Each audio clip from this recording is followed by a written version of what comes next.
My name is Marcus Thompson, and at 31, I thought I had learned to navigate family politics. But nothing could have prepared me for what happened after my beloved grandfather William passed away last spring following his battle with heart disease. The first sign that something was wrong came through a group text that my cousin accidentally sent to me. Meeting at 3 p.m. tomorrow at Richardson's law firm. Dad says don't mention anything to Marcus. The message was quickly followed by another. Sorry, wrong chat. Please ignore. I stared at my phone in my Chicago apartment, a cold realization washing over me. They were planning to exclude me from Grandfather William's will reading entirely. Growing up as the son of Grandfather William's middle child, David, had its challenges. My father was the family idealist who chose to become a social worker instead of joining the family's successful construction business. My mother, Jennifer, worked as a teacher, and together they raised me with values centered on helping others rather than accumulating wealth. Every Saturday we would visit Grandfather William's impressive Tudor-style house in Oak Park, a stately home that had been in our family for 3 generations. When I was 15, everything changed. My father died in a car accident, and my mother struggled to cope both emotionally and financially. Grandfather William stepped in immediately. Marcus will stay with me on weekends, he announced to the family, brooking no argument. For the next 5 years, I split my time between my mother's small townhouse and grandfather's spacious home. While my mother worked extra hours to keep us afloat, Grandfather became my mentor and second father. You're like me, Marcus, he would tell me as we worked together in his woodshop. You see people for who they are, not what they can give you. His words shaped my character more than he ever knew. Grandfather William wasn't your typical wealthy businessman. He wore simple clothes, volunteered at homeless shelters, and quietly supported causes he believed in. The grand house was his one indulgence, filled with memories rather than showpiece furniture. My Uncle Robert and Aunt Patricia never understood his choices. They lived in modern mansions in the suburbs, drove luxury cars, and constantly pressured Grandfather to live up to his wealth. When I decided to follow my parents' path and become a therapist, specifically focusing on grief counseling, my extended family was baffled. Uncle Robert cornered me at a family barbecue when I was 24. You could work for the family business, Marcus. Why waste your time on a career with such limited earning potential? He gestured with his expensive beer while looking down at me. Your grandfather could make one phone call and set you up for life. I simply smiled and said, I want to earn my own way, Uncle Robert. My cousins, Diana and Samuel, both graduates of prestigious business schools and working for their father, found my choice incomprehensible. They had grown up expecting inheritance and connections to pave their way. Diana once asked me, completely seriously, but don't you want to be wealthy? The concept that I might value something beyond money was foreign to them. As Grandfather aged into his late 80s, his health began to decline. I started visiting him 3 times weekly, bringing groceries, helping with medications, and often just sitting with him. We would work on woodworking projects together using techniques he had learned from his own father. His handcrafted chess set was legendary in the family, but I was the only one who knew he had started carving a matching checkers set for me. You've got sawdust in your hair again, he'd laugh, reaching over to brush it away. Even as his body weakened, his mind remained sharp and his humor intact. During these visits, he would tell me stories about our family history that no one else seemed interested in hearing. How his own father had been one of the first contractors to work on Chicago's skyscrapers. How the family business had originally started with his grandfather's invention of a specialized concrete mixing technique. Stories of struggle, perseverance, and occasional failure that humanized our family beyond the polished facade presented at holiday gatherings. Remember, Marcus, he told me during one such afternoon, wealth doesn't make a person worthy. How they treat others when they think there's nothing to gain. That's the true measure of character. Meanwhile, as Grandfather's health issues became more pronounced, the rest of the family visited only sporadically. Uncle Robert would stop by monthly, spending more time examining the condition of the house than connecting with his father. Aunt Patricia would bring expensive gifts that Grandfather had no use for, then leave after precisely 1 hour. My cousins rarely visited unless there was a holiday meal involved. The Christmas before Grandfather passed, he gave me a small wooden box he had made himself. This was my father's, he said, placing it in my hands. Inside was a simple gold pocket watch, nothing flashy or particularly valuable. It's beautiful, I said, genuinely touched. I want you to have it now, he insisted. The others would just see an old watch, but you'll understand its value comes from who carried it. I had no idea then that this small gift would later be held against me. The last conversation I had with grandfather just a week before he passed still echoes in my mind. He was having a good day, sitting up in his favorite recliner by the window. When I was about to leave, he took my hand with surprising strength. "Marcus, I've been watching all of you for years," he said, his brown eyes clear and direct. "I want you to know that I see everything, and soon I'll be making things right." I assumed he was talking about finding peace before his passing. I had no idea he was planning something that would change all our lives forever. The first major rift in our family happened 4 years ago when grandfather was 86.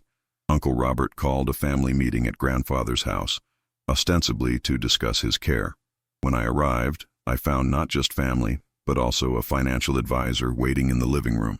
"We've been discussing liquidating some assets," Uncle Robert announced, referring to our family's cabin in Wisconsin. Grandfather had spent every summer there since he was a child. It's sitting empty most of the year, and the property taxes are becoming excessive. I glanced at grandfather, whose expression was carefully neutral, but I knew him well enough to see the tension in his jaw. "Has grandfather agreed to this?" I asked. Uncle Robert waved dismissively. "Dad understands it's the practical choice. At his age, he can't enjoy it anymore anyway." "Actually," I said, "we were just talking last week about his wanting to spend a few weeks there this summer." The room went silent. Aunt Patricia cleared her throat. "Marcus, dear, perhaps you misunderstood. Dad knows his limitations." Grandfather finally spoke up. "I did say that to Marcus. I have no intention of selling my cabin." The financial advisor awkwardly excused himself. Once he left, Uncle Robert turned on me. "You always do this," he snapped. "You think you know what's best because you spend more time here, but you don't understand the financial considerations." "What I understand," I replied evenly, "is that grandfather should make his own decisions about his property." That night, after everyone else had left, Uncle Robert cornered me in the kitchen. "Listen carefully," he said, his voice low. "You may think you're special to him, but you're pushing your luck. Don't forget who built this family's wealth, and it certainly wasn't your father." The jab about my father stung, but I stood my ground. "This isn't about money, Uncle Robert. It's about respecting grandfather's wishes." From that day forward, Uncle Robert began what I can only describe as a campaign against me. It started subtly. Comments to other family members about how I was manipulating grandfather. Suggestions that I was positioning myself for special treatment in the will. By Christmas that year, it was clear that many in the extended family had turned against me. At the holiday dinner, Aunt Patricia accidentally excluded me from the family photo. Cousin Diana made pointed comments about opportunists while looking directly at me. Even my mother's brother, Uncle James, who had always been kind to me, was noticeably distant. After dinner, I overheard Uncle Robert talking to my cousin Samuel. "We need to protect Dad from Marcus's influence. He's got him wrapped around his finger, and who knows what he's convincing him to do with the estate." I tried to address these suspicions directly. I sent emails to my aunts and uncles explaining that I had no interest in grandfather's money, that I just wanted his final years to be comfortable and on his terms. The responses were tepid at best.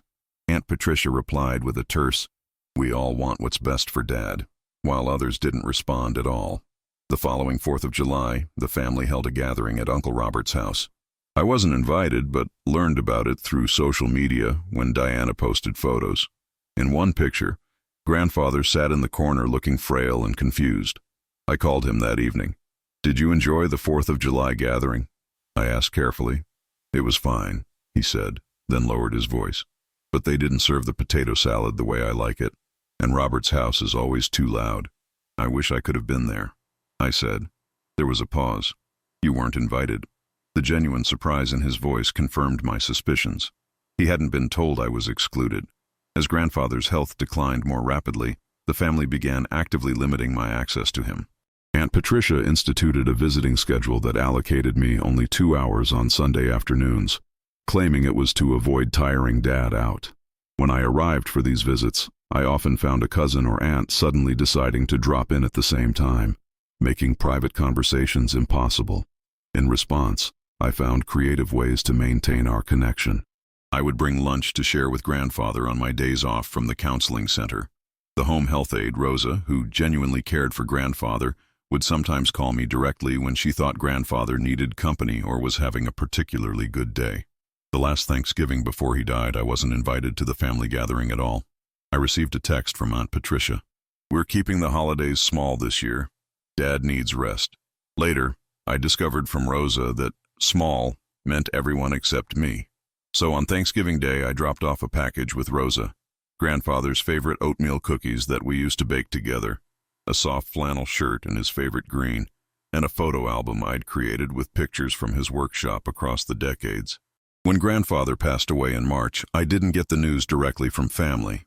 Rosa called me in tears from grandfather's house. By the time I arrived, Uncle Robert and Aunt Patricia were already there speaking with a funeral director about arrangements. "Oh, Marcus," Aunt Patricia said with artificial sweetness when she saw me. "We were going to call you, of course." The funeral was a parade of family politics. I was seated in the fourth row behind extended family members who had seen grandfather maybe twice in the last decade. I wasn't asked to speak despite having spent more time with him than anyone in recent years. Uncle Robert delivered a eulogy that focused largely on grandfather's business acumen and the legacy he had left the family. Through it all, I kept thinking about what grandfather had said about making things right. I had no idea how prophetic those words would prove to be.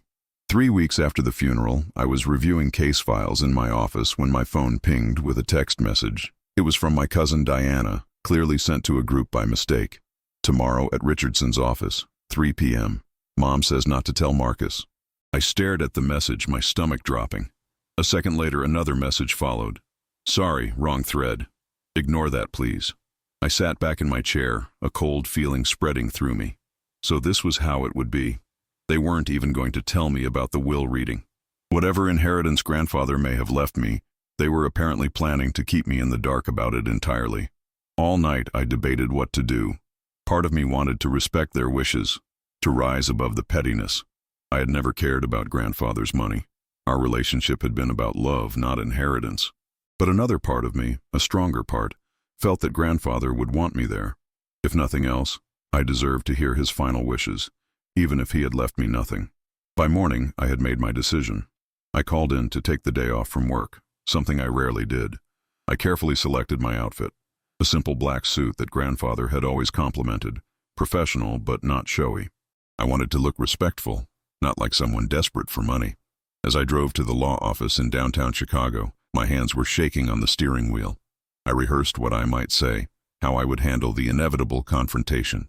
In the parking garage, I sat for several minutes, gathering my courage. "Stand up for yourself, Marcus," I could almost hear grandfather say. "You belong anywhere I wanted you to be." The law office of Richardson and Partners occupied the 15th floor of a distinguished glass building. When the elevator doors opened, I saw them immediately. Uncle Robert and Aunt Patricia, my cousins Diana and Samuel, Aunt Linda and her husband Tom, even distant cousin Louis, who had barely spoken to grandfather in a decade. They were clustered in the waiting area, speaking in low voices. Aunt Patricia saw me first. Her face froze mid-sentence, then quickly rearranged itself into a mask of disapproval. "Marcus," she said loudly, causing everyone else to turn. "What are you doing here?" I lifted my chin slightly. "I'm here for grandfather's will reading." Uncle Robert stepped forward, physically placing himself between me and the group. "You weren't invited. This is for family." "I am family," I said simply. "You know what he means," Diana interjected. "Family who respected grandfather's wishes instead of trying to influence him." Before I could respond, a door opened and an elderly woman with silver hair and kind eyes appeared. "Are we all here for the William Thompson estate?" she asked, then noticed the tension. "Is there a problem?" Aunt Patricia stepped forward with her most charming smile. "Ms. Richardson, there seems to be a misunderstanding. Marcus wasn't supposed to be included in today's reading." Ms. Richardson looked confused. "Mr. Marcus Thompson, William's grandson?" "Yes, that's me," I confirmed. She consulted her tablet. "Then you're definitely supposed to be here. Please, everyone come in." The conference room was elegant but not ostentatious, with a long glass table and comfortable chairs. I took a seat near the door, feeling every eye on me. The whispers were barely concealed. He must have found out somehow. Robert is going to be furious. "After everything he pulled with the cabin," Ms. Richardson cleared her throat, bringing the room to order. "Before we begin, I should mention that I was William's friend as well as his attorney for over 25 years. He was very specific about his wishes, and I intend to honor them exactly. She began to reach for a folder, but Aunt Patricia interrupted. Ms. Richardson, I feel I should explain the situation with Marcus. He wasn't invited today because we've already discussed the distribution of most items. We didn't want to waste your time. I felt my face burning as everyone turned to look at me again. We already divided everything, my aunt announced with finality. You weren't invited for a reason. Ms. Richardson frowned, looking genuinely puzzled. I'm afraid there's been a serious misunderstanding, Mrs. Carter. Nothing should have been distributed yet. She looked directly at me. And as for Mr. Marcus Thompson not being invited, she opened the folder in front of her and adjusted her glasses. That would be highly irregular considering the contents of the will. What do you mean? Uncle Robert demanded. Ms. Richardson looked up, her expression professionally neutral, but with something like satisfaction in her eyes. I mean that his name is the only one in the will. The room went deadly silent. I felt as though all the air had been sucked out, leaving us in a vacuum where no one dared to breathe. That's impossible, Uncle Robert finally sputtered. There must be some mistake. I assure you there is not. Ms. Richardson replied, her tone making it clear she was not a woman who made mistakes. Perhaps it would be best if I simply read the will as William intended. Ms. Richardson put on her reading glasses and began in a clear, steady voice. I, William Charles Thompson, being of sound mind and body, hereby declare this to be my last will and testament, revoking all previous wills and codicils. The formal legal language continued for a moment before she reached the critical section. After careful consideration and observation of my family over these past years, I have come to a decision regarding the distribution of my estate. I hereby bequeath all my property, both real and personal, including but not limited to my primary residence at 156 Oak Park Avenue, my vacation property at Lake Geneva, all financial accounts, investments, personal belongings, and family heirlooms to my grandson, Marcus David Thompson. There was a collective gasp. Diana dropped her water bottle, sending it clattering across the hardwood floor. No one moved to clean it up. This can't be legal, Uncle Robert said, his face turning an alarming shade of red. Ms. Richardson continued as if he hadn't been interrupted. I have enclosed a personal letter explaining my decisions, which Ms. Richardson will provide to Marcus privately. However, I wish to make clear that this decision was made with full awareness and careful consideration. She looked up from the document. There is more, but perhaps we should address the immediate concerns first. Aunt Patricia was crying now, mascara tracking down her cheeks. After everything we did for him, the doctor appointments, the family dinners, maintaining his social standing when he insisted on associating with those charity people. Samuel leaned forward. We'll contest it. He was clearly not of sound mind. Ms. Richardson shook her head slightly. I would advise against that course of action. William anticipated this reaction and took extensive measures to document his mental competence. He underwent comprehensive cognitive evaluation by 3 separate neurologists in the months before his passing, all of whom certified him as fully competent to make these decisions. As the reality sank in, I remembered grandfather's words. I've been watching all of you for years. He hadn't been making idle conversation. He had been testing us, observing how we behaved when we thought there was nothing to gain. Ms. Richardson reached into her briefcase and removed a sealed envelope. Marcus, your grandfather asked me to give you this letter privately, but given the circumstances, you might want to share certain portions with the family. With trembling hands, I opened the envelope and began to read silently. My dearest Marcus, if you're reading this, then I've moved on to whatever comes next, and you've just discovered that you're my sole heir. I imagine the family is not taking it well. For years I've watched how each of you behaved around me. Robert visited only when he wanted to discuss optimizing my assets. Patricia came with expensive gifts, but never stayed long enough for a real conversation. The grandchildren, except for you, called only on birthdays and holidays. But you, Marcus, you came because you wanted to be with me. You listened to my stories, learned my woodworking techniques, and treated me like a person, not a bank account waiting to be accessed. I've been conducting a test these past years. I deliberately mentioned valuable items around different family members to see how they would react. I watched who asked about my health and who asked about my portfolio. I noticed who helped because they cared and who helped because they thought they should. You were the only one who never failed the test. With love and complete confidence in you, Grandfather William. I looked up from the letter, tears streaming down my face, to find the room in chaos. Uncle Robert was on his phone, presumably calling his lawyer. Aunt Patricia was berating Ms. Richardson about undue influence. Diana was sobbing dramatically while Samuel stared blankly at the wall. "There's something else you should all know," Ms. Richardson said loudly, cutting through the noise. "William documented everything. He kept meticulous records of visits, conversations, and behaviors. He installed a security system in his home 2 years ago that tracked who came and went. He saved text messages and emails. He even recorded some conversations, which is legal in Illinois as long as one party consents." She opened another folder. Furthermore, William was aware that items had already been removed from his home without his permission. He maintained a complete inventory with photographs of all his possessions. "That's ridiculous," Aunt Patricia scoffed, but her voice lacked conviction. "Is it?" Ms. Richardson raised an eyebrow. "Then perhaps you can explain why the antique clock from the study is currently in your living room, or why William's gold cufflinks were worn by Samuel at a business event last month, or why furniture from the cabin has been photographed in Robert's office." The color drained from their faces. "The will includes a condition," Ms. Richardson continued. "Any items removed from William's properties must be returned within 30 days. Failure to do so will result in legal action." Uncle Robert finally exploded. "This is your doing," he shouted at me, pointing a trembling finger. "You manipulated a confused old man. You turned him against his own family." I thought of all the Saturday afternoons I'd spent with grandfather, talking about books and birds and family history. I thought of the times I'd driven him to doctor appointments when no one else would take time off work.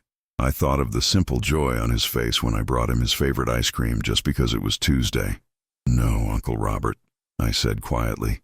Grandfather knew exactly what he was doing. He always did. The next few weeks were a nightmare. I left Ms. Richardson's office that day with grandfather's letter clutched to my chest and my family's threats echoing in my ears. Uncle Robert's final words to me were, "This isn't over, not by a long shot." He wasn't lying. The very next morning, my phone began ringing before dawn. First Aunt Patricia, then Cousin Diana, then relatives I barely knew, all demanding explanations, making accusations, or attempting to negotiate for items they felt entitled to. I stopped answering unknown numbers, but the voicemails piled up. "Marcus, this is your Aunt Patricia. I expect you to do the right thing here. Your grandfather wasn't thinking clearly. We all know it. Call me back immediately. Hey, it's Samuel. Look, I know we haven't been close, but that workshop equipment was promised to me years ago. I can send you the email where grandfather mentioned it. Marcus, this is Uncle Robert. My lawyer will be contacting you. What you've done is despicable and won't stand up in court." By the end of the week, the harassment had moved online.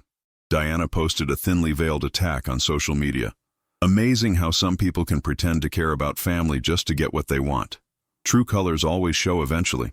Distant relatives I hadn't spoken to in years were suddenly messaging me, either condemning me or trying to establish a friendly connection now that I had inherited wealth.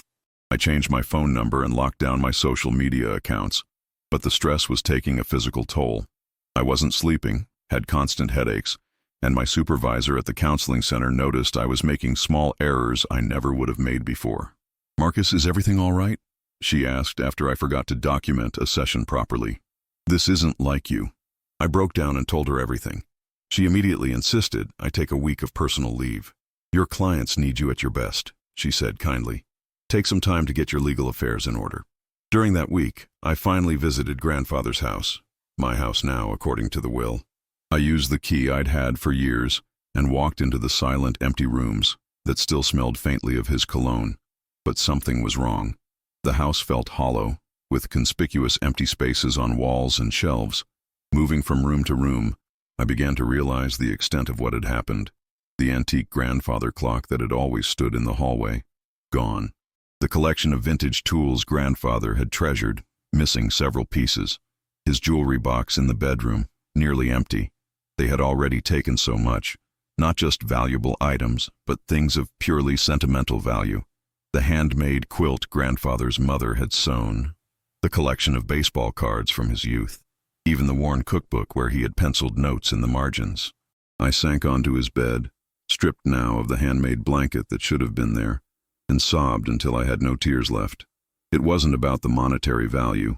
It was the erasure of his presence, the theft of memories I had hoped to keep close. In the back of his closet, I found a small safe I hadn't known about. After trying several combinations that might be meaningful to him, I finally used his birthday, and it opened. Inside was a leather-bound journal, several USB drives, and a note in his handwriting, "For Marcus. Use if necessary." The journal detailed everything, every visit, every conversation, every borrowed item that was never returned. He had been documenting the family's behavior for years, creating a record that would be impossible to dispute. The USB drives contained backup copies of emails, photographs of his possessions, and even audio recordings. One entry from 8 months before his death stood out. "Robert visited today, spent 15 minutes asking about my health, then an hour trying to convince me to streamline my estate by selling the cabin property. When I refused, he became quite irritated and said I was being irrational about a depreciating asset. What he doesn't know is that I had the property appraised last month. It's worth nearly triple what Harold and I paid for it. Robert has never understood the difference between price and value." Another entry was even more telling. "Patricia brought Diana for a casual visit today. While Patricia kept me occupied in the living room, Diana disappeared upstairs for nearly 30 minutes. After they left, I checked my jewelry box. As I suspected, my cufflinks are now missing. I've updated the inventory and taken photos of the empty space. I wonder if they realize there are cameras in the upstairs hallway now." Armed with this evidence, I contacted Ms. Richardson again. "I need to fight back," I told her. "They've already taken so much." "William suspected this might happen," she said gravely. "He was very thorough in his preparations.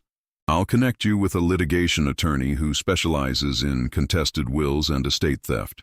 The attorney, Sarah Martinez, was a formidable woman in her 40s with a reputation for being relentless. She reviewed grandfather's documentation and immediately began drafting cease and desist letters to everyone who had taken items from the house. "This is one of the most well-documented cases I've ever seen," she told me. "Your grandfather was extraordinarily methodical. The legal pushback only intensified the family's campaign against me. Uncle Robert, true to his word, filed a lawsuit contesting the will on grounds of undue influence and lack of testamentary capacity. Aunt Patricia began calling my colleagues at the counseling center, insinuating that I had neglected clients to spend time manipulating my grandfather. The director of the center called me into her office. "Marcus, I know these accusations are baseless, but they're becoming disruptive. Several families have expressed concerns after receiving calls from your aunt. My professional reputation, which I had built through years of dedicated care, was being systematically attacked. The stress became so severe that I developed insomnia and started having panic attacks. My doctor prescribed anxiety medication and strongly recommended therapy. Your physical symptoms are a direct result of this ongoing stress," she explained. "This level of family conflict creates genuine trauma. Just when I thought things couldn't get worse, I received an email from a local reporter asking for comment on the Thompson family estate dispute that has divided one of Chicago's prominent business families. Somehow, the story had leaked to the press. That night, alone in my apartment with the curtains drawn, I hit my lowest point. I seriously considered giving up, signing over the inheritance just to make the nightmare end. I pulled out grandfather's letter again, seeking comfort in his words, when my phone pinged with a text from an unknown number. "Marcus, it's Rosa, your grandfather's health aide. I still have some things he wanted you to have, personal things I kept safe. Can we meet?" The next day, Rosa handed me a small box. "He made me promise to keep these separate from everything else in the house. He said you'd know what to do with them when the time came." Inside the box were more memory cards and a small digital recorder. When I plugged the first card into my laptop, I found dozens of video files. Grandfather sitting in his favorite chair, talking directly to the camera. In the first video, dated nearly a year before his death, he looked directly into the lens with clear, sharp eyes. "My name is William Charles Thompson. Today is April 20th, and I am recording this of my own free will with full mental capacity, as Ms. Richardson can attest." The camera panned to show Ms. Richardson sitting nearby, who nodded and stated her name and the date. "I want to explain my decisions regarding my will," Grandfather continued. "For years, I have observed my family's behavior. I have tested their character and their motivations, and I have made my decisions accordingly." He went on to detail specific incidents, dates, and observations that had led to his decision to leave everything to me. His voice was strong, his reasoning clear and specific. There would be no way for anyone to claim he had been confused or manipulated. As I watched video after video, I felt grandfather's presence wash over me. He hadn't just left me his possessions. He had left me the means to defend his wishes.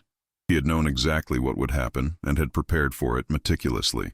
In the final video, recorded just weeks before his death, he looked more frail, but his eyes were still bright with determination. Marcus, if you're watching this, then things have gotten difficult, as I expected they might. Remember what I always told you about standing up for yourself. Sometimes kindness means having the courage to enforce boundaries. I didn't raise you to be a doormat, my boy.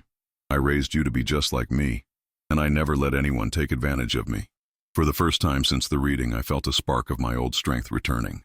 Grandfather had trusted me not just with his possessions, but with his legacy. I couldn't let him down.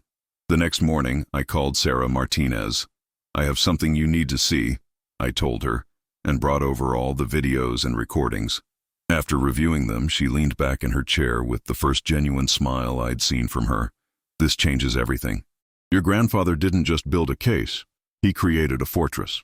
With this new evidence, we developed a comprehensive strategy. First, we filed a formal inventory of all missing items with the probate court, complete with photographs and documentation of their current locations. Then, we sent formal legal demands for the return of every item with a clear deadline.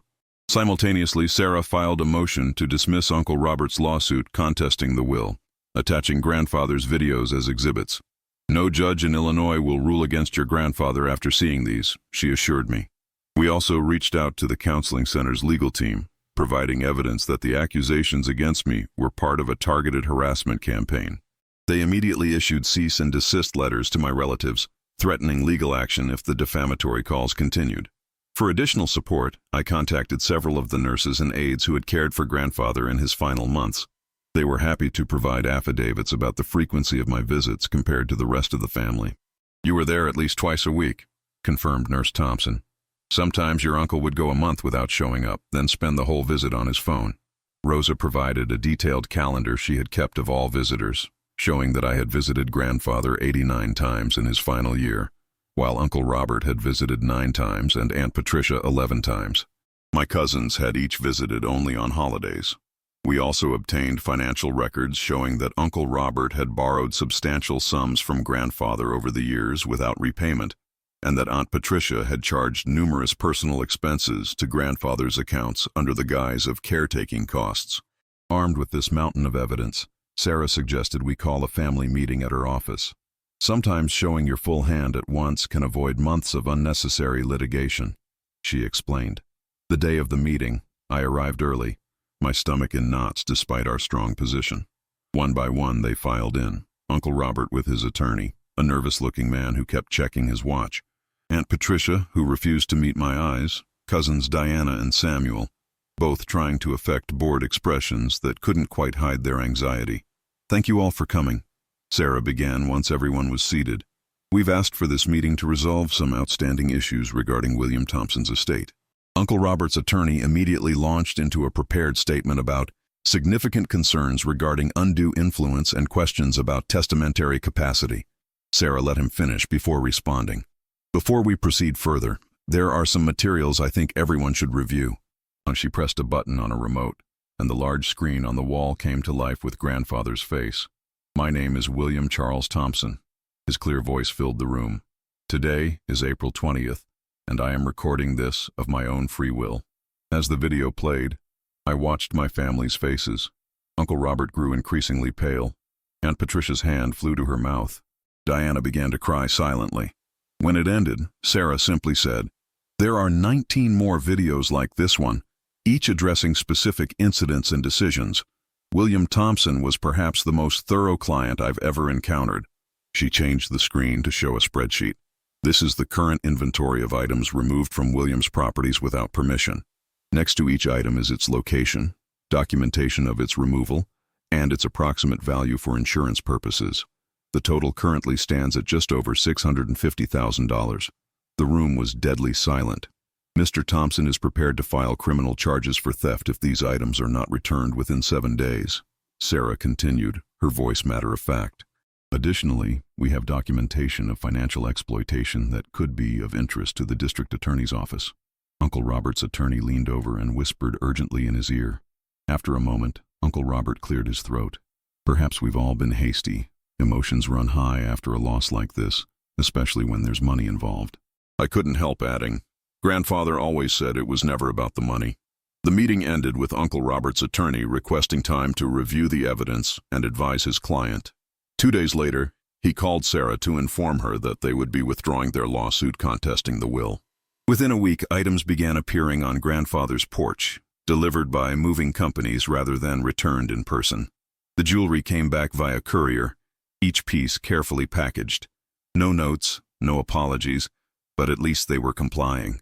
I hadn't expected to hear directly from any of them, so I was surprised when Aunt Patricia called me directly. "Marcus," she said, her voice lacking its usual sharpness. We didn't realize how much these past years meant to Dad." "You never asked," I replied simply. There was a long pause. "We thought you were taking advantage of him. We didn't understand why he preferred your company so much. Because I saw him as a person, not a balance sheet." Another pause. "Some of us would like to talk, to explain, maybe even to apologize." I considered her words. "I'm willing to listen, but I need time." After we hung up, I sat in Grandfather's living room, truly my living room now, surrounded by the returned items that carried his memory. The victories of the past weeks felt hollow in some ways. I had the house, the possessions, the legal validation, but I'd lost what remained of my family in the process. The next day, I took action. I called each family member individually, offering them the opportunity to select one sentimental item from Grandfather's belongings. Not the most valuable things, but something meaningful to remember him by. Some declined, still too proud or angry. But Diana surprised me by asking for Grandfather's recipe book. "He taught me to make chocolate chip cookies once," she admitted. "It's one of my few good memories with him." Samuel requested Grandpa's old fishing gear from the cabin. "He took me fishing a few times when I was really little before everything got so complicated." Uncle Robert predictably declined my offer, but Aunt Patricia asked for one of Grandfather's woodworking pieces, a simple jewelry box he had made. "He crafted it the summer before he married your grandmother," she told me. I always admired it. These small connections didn't heal the deep wounds that had been inflicted, but they were a start, a recognition that Grandfather had been more than his wealth. He had been a person who touched all our lives in different ways. The court officially closed the case the following month, confirming me as the sole heir and legal owner of all Grandfather's properties and possessions. The victory was complete, but complicated by the knowledge that relationships had been irreparably damaged. As I stood on the porch of Grandfather's house, my house, watching the sunset, I thought about how he would feel about all that had happened. The ugliness, the accusations, the greed, but also the final honoring of his wishes. "You did good, Grandpa," I whispered to the evening air. "You saw us all clearly, even when we couldn't see ourselves." 8 months after the reading that changed everything, I sat in Grandfather William's workshop, now my workshop, watching dust motes dance in the afternoon sunlight streaming through the windows. The space had transformed in subtle ways. I'd kept the character and warmth he had cultivated, but added touches that reflected my own interests. New psychology books on the shelves, a comfortable reading chair in the corner, wind chimes hanging from the porch ceiling. The house no longer felt haunted by conflict. It had become a sanctuary again, just as it had been during my childhood visits. I'd taken a sabbatical from the counseling center to focus on settling the estate and determining my path forward. The inheritance had given me options I'd never imagined having, but also responsibilities I was still learning to navigate. One rainy afternoon, while organizing Grandfather's desk, I found an envelope I had somehow missed during previous cleanings. It was addressed simply, "To Marcus, after everything is settled." Inside was a handwritten letter on Grandfather's distinctive letterhead. "My dearest Marcus, if you're reading this, then the storm has passed. Knowing our family, it was likely a Category 5 hurricane, but I had complete faith in your strength and resilience. I need to explain something I couldn't put in my official documents. This inheritance was never about punishing the others, though I'm sure that's how they saw it. It was about recognizing the heart that beats so strongly in you, the same heart my David had, the same heart your father, David, inherited. Money changes people, Marcus. I've watched it happen throughout my life. It can bring out selfishness, entitlement, and cruelty. But occasionally, very occasionally, it finds its way to someone who understands its true purpose, to create security that allows for generosity. I chose you not because you were perfect or because you never disappointed me. I chose you because when you made mistakes, you owned them. When you disagreed with me, you did so respectfully.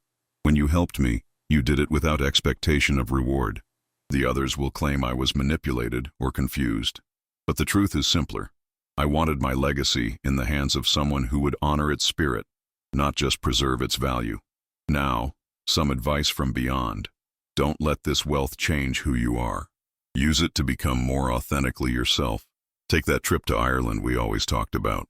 Fund that community mental health program you dreamed of creating. Keep the cabin in the family. Someday you might have children who will love it as we did. And perhaps when wounds have healed enough, find ways to include the family again.